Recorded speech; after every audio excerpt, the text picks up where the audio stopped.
Hello and good morning, everyone. So, the next topic is Olympic flame.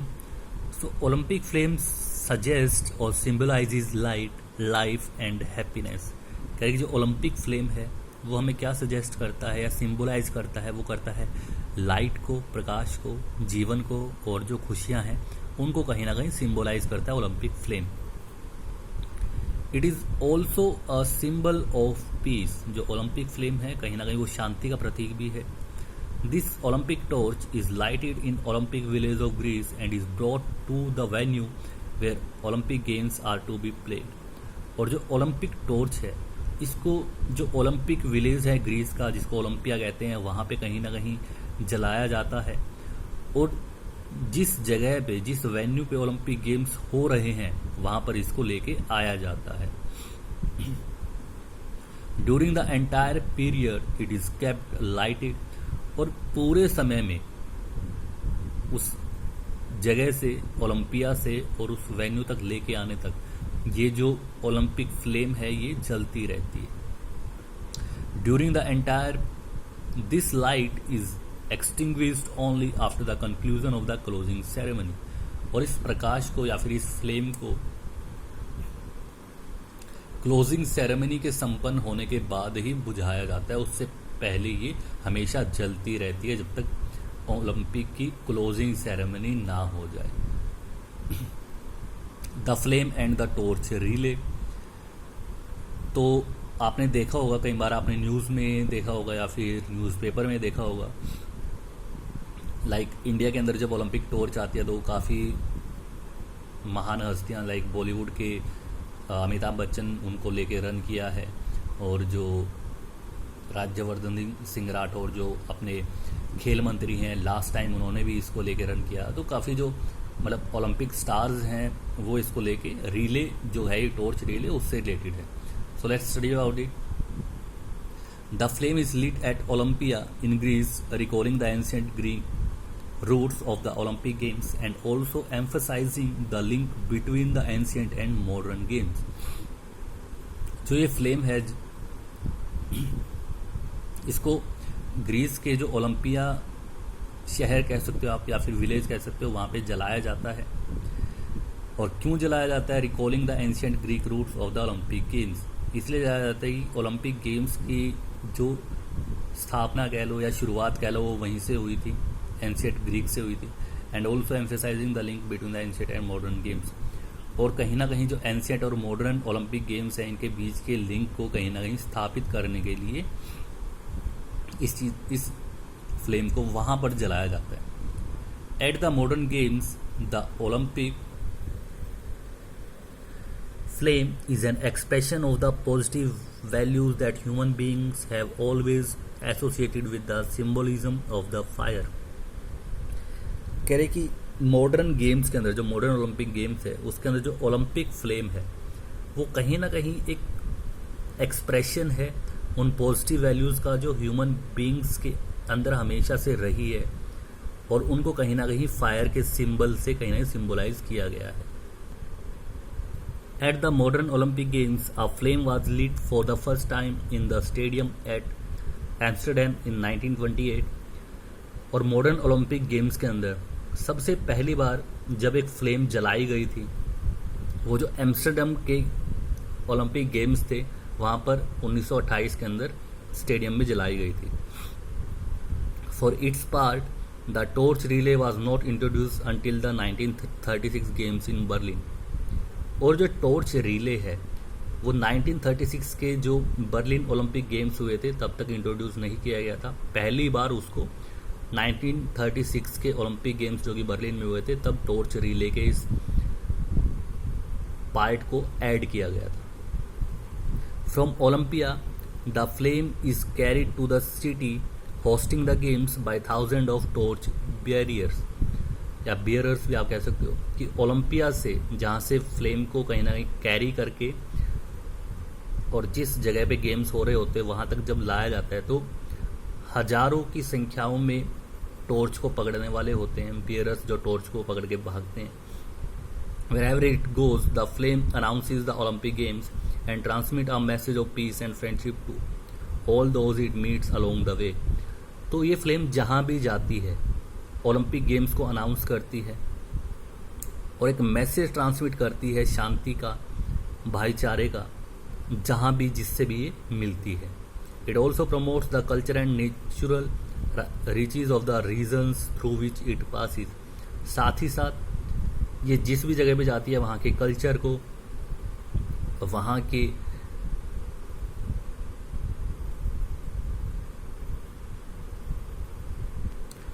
के nature को, उस reason के मतलब हर प्राथमिकताओं को कहीं ना कहीं ये प्राथमिकता देती है, प्रमोट भी करती है उसको। Now let's study about the Olympic awards. तो ओलंपिक अवार्ड्स क्या है कि जो ओलंपिक के अंदर स्पोर्ट्समैन या प्लेयर्स अपने गेम के बाद अच्छा प्रदर्शन करके जीतते हैं, उनको क्या अवार्ड दिए जाते हैं। तो हम सभी को पता है फर्स्ट, सेकंड और थर्ड पोजीशन पर आने वाले प्लेयर्स को मेडल्स दिए जाते हैं, gold, silver and bronze medal. तो उसी के बारे में ये है। So first, second and third position holder of the competition are awarded gold, silver and bronze medals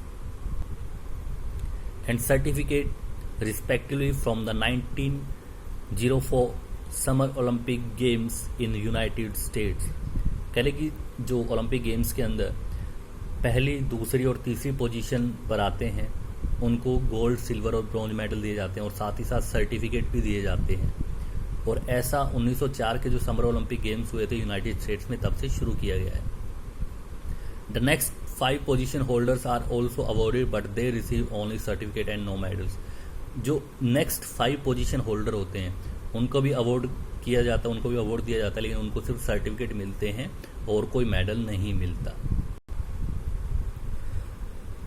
Olympic anthem and oaths. The Olympic anthem and the oaths taken by an athlete, a referee and a coach are part of the official protocol of the Olympic Games opening ceremony. कह रहे कि जो Olympic anthem है और जो शपथ है वो खिलाड़ी, रेफरी और कोच हर किसी को दिलाई जाती है। और ये क्या है, जो ऑफिशियल प्रोटोकॉल है ओलंपिक गेम्स का, उसका ही एक हिस्सा है जो ओपनिंग सेरेमनी में किया जाता है। The Olympic anthem was composed by Spiros Samaras and Kostis Palamas। जो ओलंपिक एंथम है वो स्पिरोस सैमरस का म्यूजिक है उसमें, और उसको लिखा कोसिटिस पैलामस ने है। Although played for the first time in 1896 at the first modern games in anthems, it becomes the IOC's official anthem only in 1958। हालांकि सबसे पहले इस एंथम को 1896 के अंदर प्ले किया गया था, जो फर्स्ट मॉडर्न गेम्स हुए थे उसके अंदर, बट ऑफिशियली जो ये ऑफिशियल एंथम बना ओलंपिक्स का वो 1958 के अंदर बना। Now let's study about the Olympic oath. जो ओलंपिक शपथ है उसके बारे में।